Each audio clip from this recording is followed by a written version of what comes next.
Okay, we're talking here about people, fiancés that are happy together, and then they're confronted with change and new opportunities.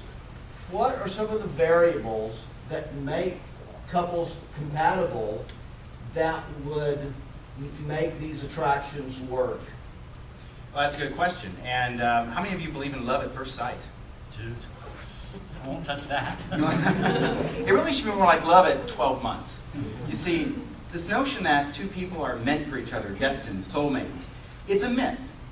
It doesn't happen. I mean, you may feel it at the time. There might be lust at first sight, but there's not love at first sight. And so people, they create their soulmates. They create compatibility. It's actually a story they tell each other. Basically, it's a story that goes like this. I should be in a relationship with you because of X, Y, and Z. And that's better than leaving because I'll endure X, Y, and Z. So people tell them a story that basically they talk themselves in why they should stay in a relationship. But there are certain variables that we know predictably predict, who's going to be happy and who's going to be splitting apart. Now, oftentimes, we tend to think of personality as the major determinant. In other words, you two kind of have a natural raw chemistry. You get each other. Is there a jive or a groove? No, actually, couples that have been together for a long time, you can have wildly different personalities and still get along just fine. What really determines if you're going to stay together is basically your lifestyle. Do you agree on the same values, the same sort of lifestyle? Do you agree on money management? Do you want to have children, the same goals in life?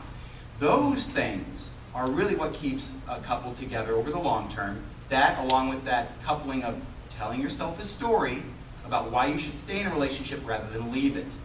So this notion that there's raw chemistry, this raw love, that's nice, and you see that a lot in the beginning of a relationship, but sex and passion, it ebbs and flows in a relationship. And actually, it's strongest at the start of a relationship, and it gradually declines. And thank goodness it does. Because when you're in love, you have that euphoria, that blinders, this person or anything that matters. Well, it's hard to write a check, drive a car, do your job, when you're in that constant state of basically being intoxicated. And it is. When you look at a brain that's in love, it looks a lot like a brain on drugs. Not just in a behavior, but when you take an MRI and a scan, what's happening is basically you're falling in an addiction.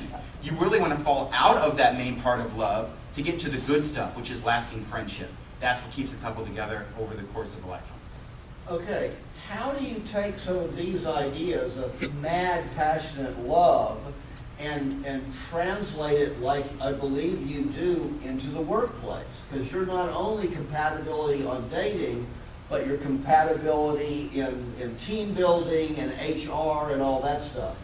Talk a little bit about how some of these ideas of compatibility translate on a platonic level into relationships that don't end up in wild, crazy hormones. Okay. All right. Oh, that's the fun part. Okay.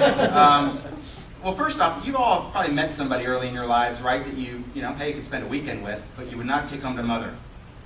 Right? There's liking someone, and then there's living with them. Those are two different things. Hopefully, when you find a lifelong mate, it's someone you can like, love, and live with. So you have the idealism, you also have the practicality, the realism there. And you probably have all heard of a competing little phrase, or two different points of view on love. Birds of a feather flock together, and opposites attract. You both heard that? Great. Which one's true, do you think? Which ones are in the audience you believe that birds of a feather flock together? Similarity between two people is really the glue. What about opposites attract? Because it works for magnetism, why not love, right? Okay. Well, this is something we've all heard. You've probably struggled with it. In fact, your mom or dad or grandparents probably sat you down and talked to you about their view of love, and they probably fell on one camp versus the other. Kids instinctively even know about this dilemma as well. There was a survey done asking children, what makes a happy parent? What makes a happy mom and dad? A good marriage. And it was interesting. Some kids hit upon similarity. One 7-year-old even said, well, if you have freckles, you should find someone else with freckles and you'll be happy. 11-year-olds, maybe because they have a little bit more wisdom, they had a little slightly different take. They believed in opposites attract, or complementarity. People should have characteristics that are slightly different that together work and bring balance. His point of view was this. If you like football, she should like that you like football and keep the chips and dip coming. Yeah, sounds like this often. Now, the truth is somewhere in the middle. Okay, it takes both similarities and differences. Now, when it comes to working with individuals platonically or professionally, similarity is best. In other words, the closer you two are in your mindsets, your attitudes, your personalities, the quicker you will form an attachment, a sense of trust, a foundation, work relationship. And that works great because you don't have to live together. On the other hand, a love interest, one that's a lifelong commitment, you want a little spice. Because if you two are exactly alike, one of you's not needed in the relationship. Right. Right? So you need some similarity. You need a common foundation. You need a bond, something you can relate to with the other person. But you also need some differences to throw some chemistry into the mix. Some unpredictability, a lot like music. Right? When it gets predictable, oh, it goes unpredictable. That's psychologically why we like music, and that's why we like relationships. Now, extremes are always bad. If you're too much alike or too different, you actually act a lot alike. The relationship ends the same way, usually in divorce or a breakup. In fact, this works for platonic relationships as well. If you ever have a fight with your parents, usually it's because you're either too much alike or you're too different. Did anyone relate to that? You're not going to say anything because of the camera, okay. So it's somewhere in the middle. You need a nice balance of similarities and differences, but you know what? What works for one couple can be completely different than another couple. We know, generally speaking, that you don't have to be exactly alike on personality. It helps if you're a lot like on intelligence, worldview, attitudes, different values, and it helps if you're very much alike on things like education level and religion and political orientation. But other than basically those few variables, it's a free-for-all, and that's what makes it fun. And that's why there's no real such thing as a single soulmate. A person can be compatible with many different people, and that doesn't maybe make sense to us that believe in the Hollywood version of romance, or maybe even what you're taught from a religious standpoint. But the fact of the matter is there's many people that we could conceivably have strong, lifelong attachments with.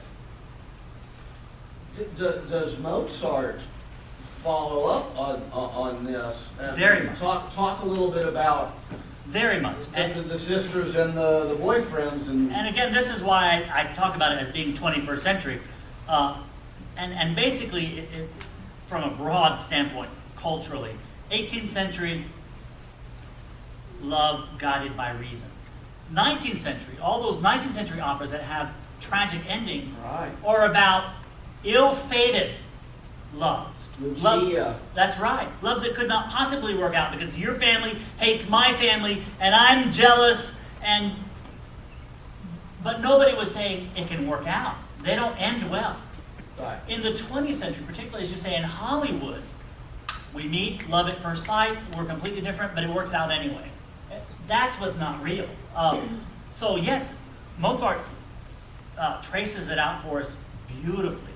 We have, in addition to the philosopher Alfonso, we have Despina the maid, who is a cynic. She is, if the lovers represent this extreme of sentimentality, I'd say Alfonso is in the middle, and she is an absolute cynic. And what she says, and it's outrageous and hilarious, is she's saying, oh, please, there's no such thing as a man who is faithful. Right. And her answer is, Go for it, ladies. love for convenience, love for vanity. They're going to war? No problem. And then the girl saying, but they could die. Well, so much the better for you. You've got all the others. Right. You fool, what are you saying? Oh, I'm just telling the truth. That's just the way it is.